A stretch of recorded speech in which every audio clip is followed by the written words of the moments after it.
Okay, I'm here at VTI today teaching a welding course, and one of the students that was at our last course is here with his gasser that he's got some history on. We're gonna check it out. My name is Ray Frey. I live here in Phoenix, Arizona. I'm here to show Steve my piece of junk. This is a 1948 International panel truck. Her name is Rosie. My brother Ron and I built this years ago.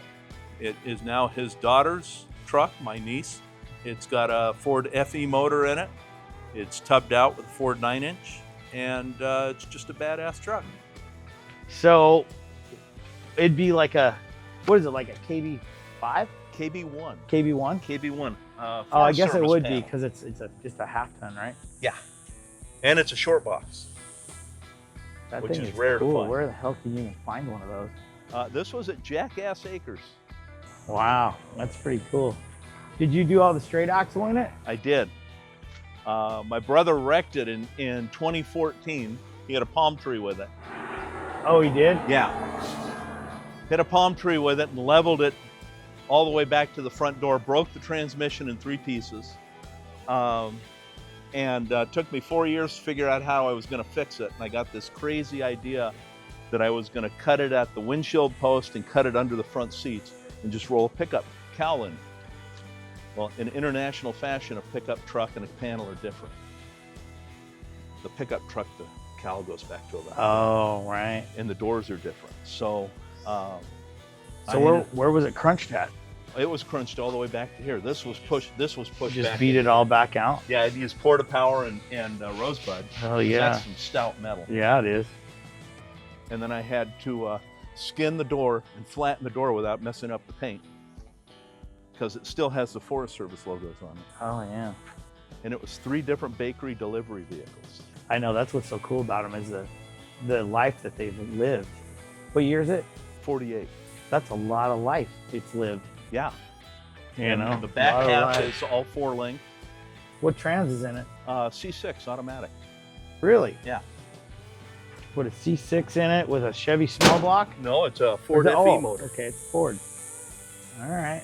Oh, so what is it, like a 352? It's a 360. 360? Yeah. And then it's set up so I can make it as high as I want. But the problem I ran into when I was building it is it had to fit in his garage. So it cleared his garage door by a ½ inch. Wow, that's so cool. God, I'd love to have this thing. Turned out great. What rear end's in it? Put a 9-inch in it or something? Ford 9-inch, yeah. Yeah, the frame's all boxed. I took it down to bare frame, sandblasted the frame, boxed the frame. How long have you had it running? Did you just get it going? No, I've had this running. I got it running a year before he passed, and he drove it for about a year, and then it's sat for the last 4 years. Oh, really? This is its maiden voyage out since in the last 4 years. Yeah, it's definitely a cool piece. There's crazy things done to it, like, you know, the hood was all peacock pinstriping. Yeah. When he wrecked it, but the hood was destroyed, so I needed a patch panel for that. So that's the hood. Yeah. So the pinstriping is still there. Just crazy, stupid things like that.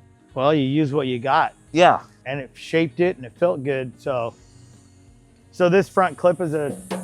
This is a pickup front so clip. You got it off the front. Yeah. So from here down, it's pickup truck.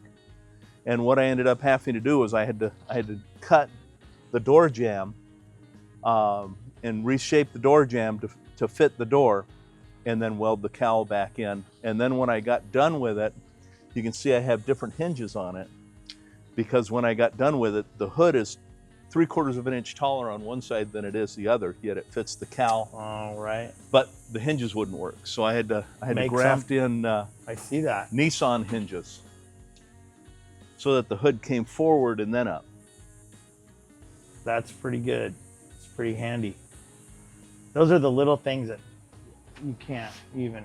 No, it's hard. It's hard to even tell anybody that you've got in all of this and this a week's worth of time. Yes. You know what I mean? Yes.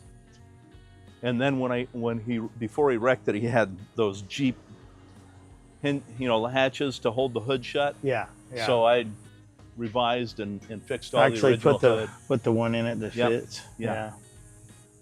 And then the markers, they're off of Nash, because you can't find them for an International.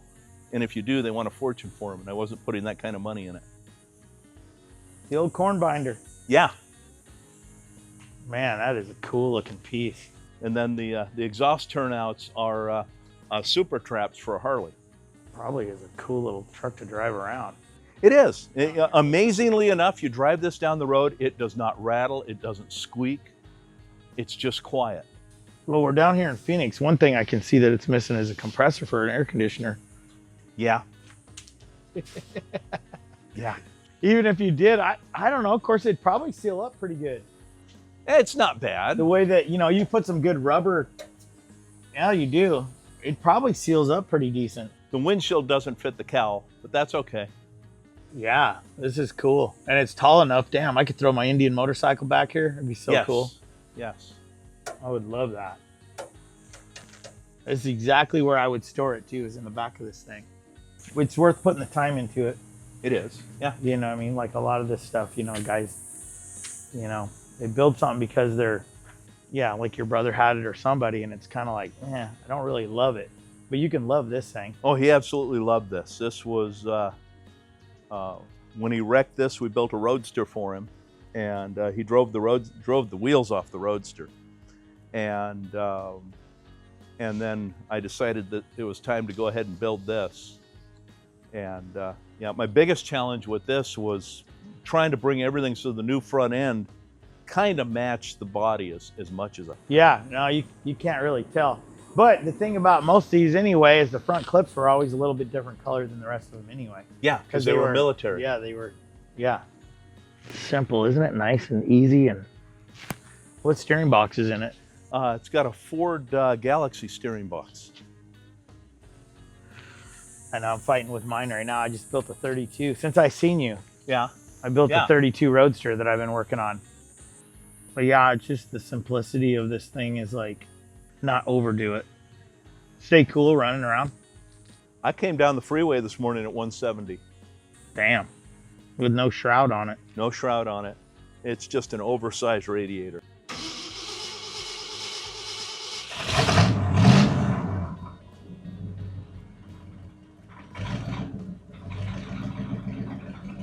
Sounds That's smooth. what it does. He just kind of wants to die. Yeah.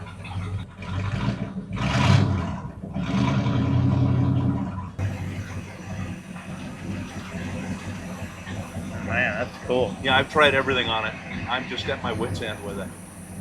But otherwise, it's not bad. It's a little undercarbureted, but Yeah, I was gonna say. it's not a race machine by any means. Right. Cruiser. Yeah. Have you tried a 4-barrel on it?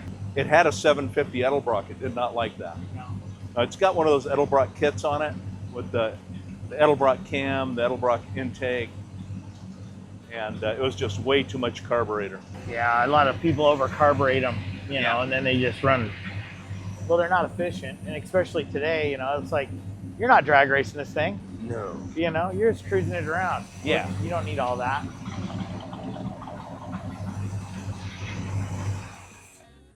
It's not bad, you know. It needs a 427 in it, but you know, it's kind of funny when I started building this. I told my brother, I said, get a big block for it. He's like, okay, because he had a little 302 Ford in it.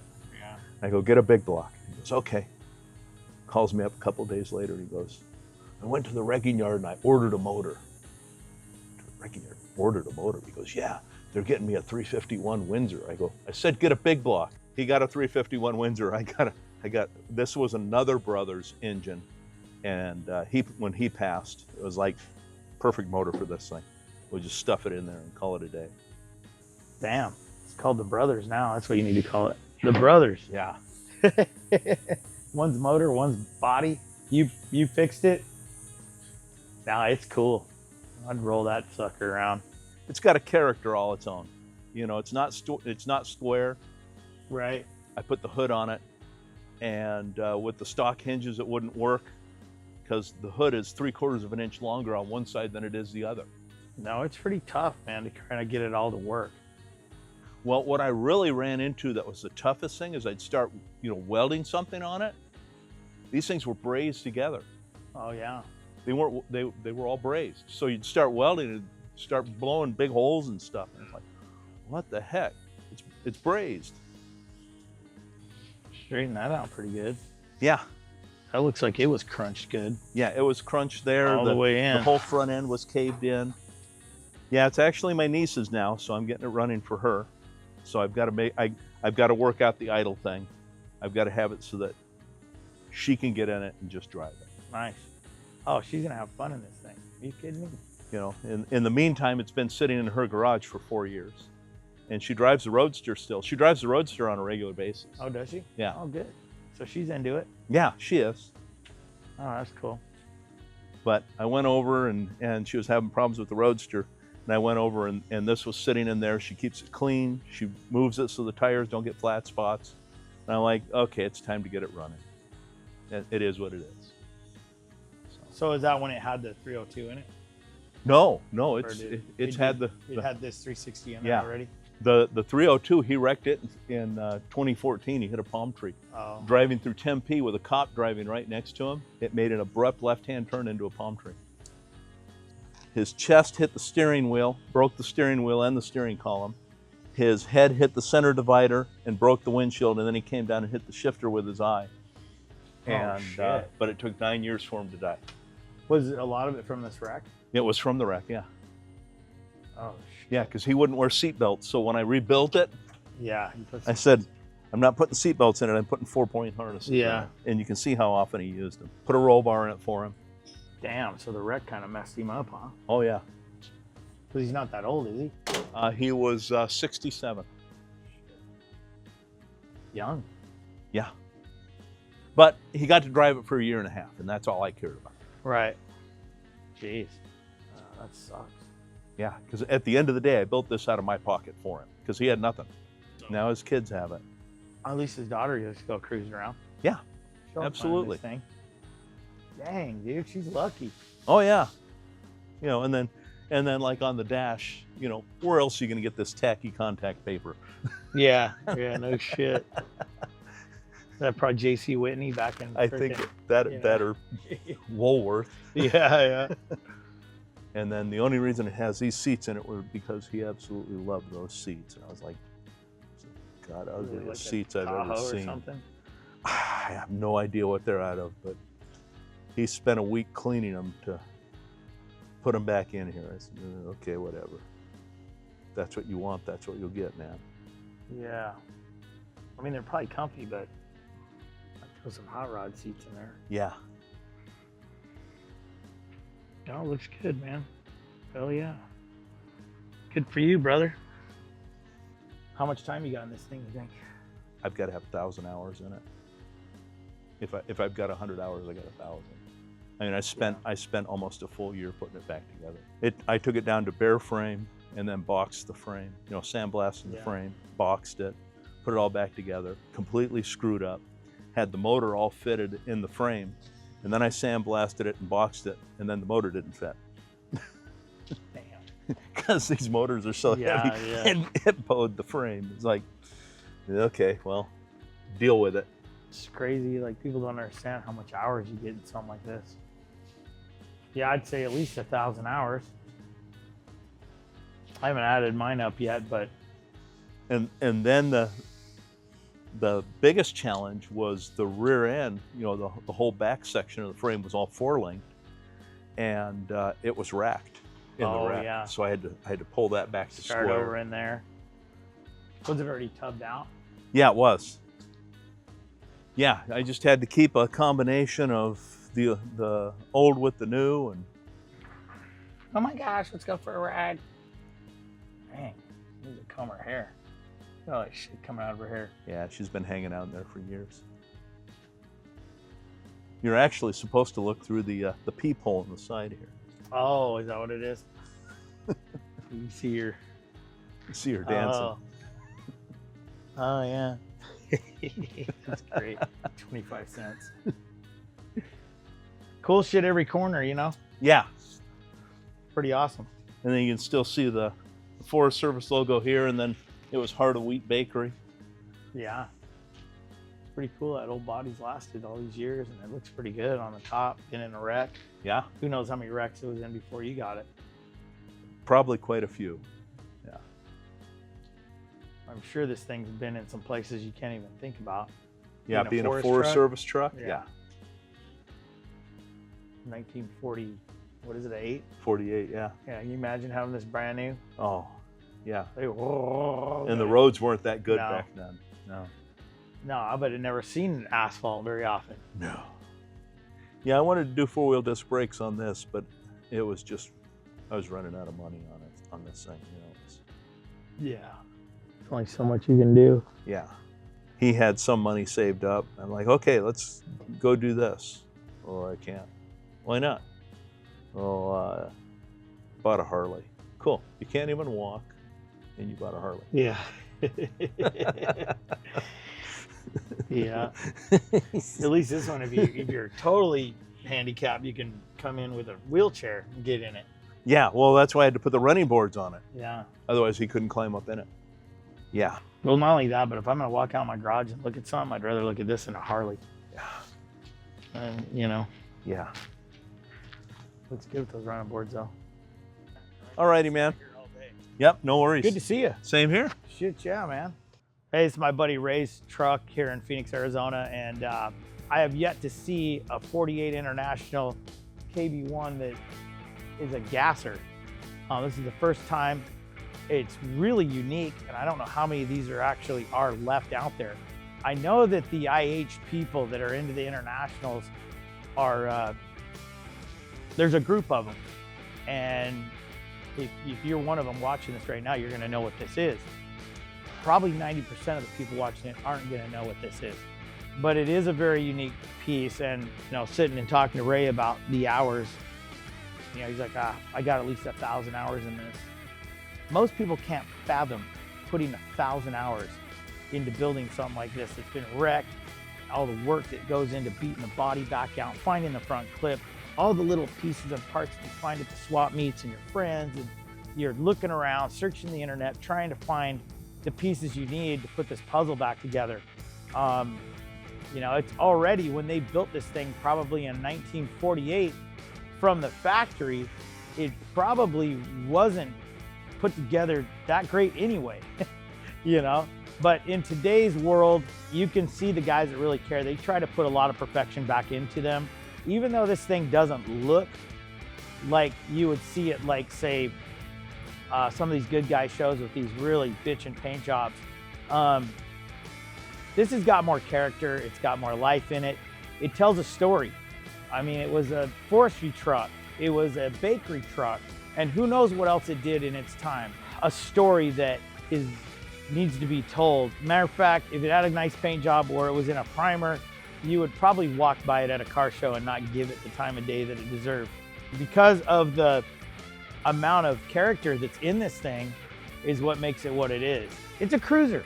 I mean, he doesn't have like blower on this thing with a bunch of stuff, and we're down here in Phoenix where it's, you know, it's 106 degrees right now. And he drove this thing over here at 185 degrees. That's what matters really, is to be able to get in your hot rod and go drive it. Going fast all the time sometimes is a headache. So I take it as like a nice driver. It looks like it's got some business under the hood, but this is something you can get in with your family, go have fun and drive it around. I'm a big fan of the 60s, of the gasser era, when they were really putting these things together, and this is just screams it all day long. So anyway, my approval on show us your junk. I love this thing. Ray's a good guy. He knows his stuff. Any other car guys that want to show me their junk, let's do it. We'll see you on the next one.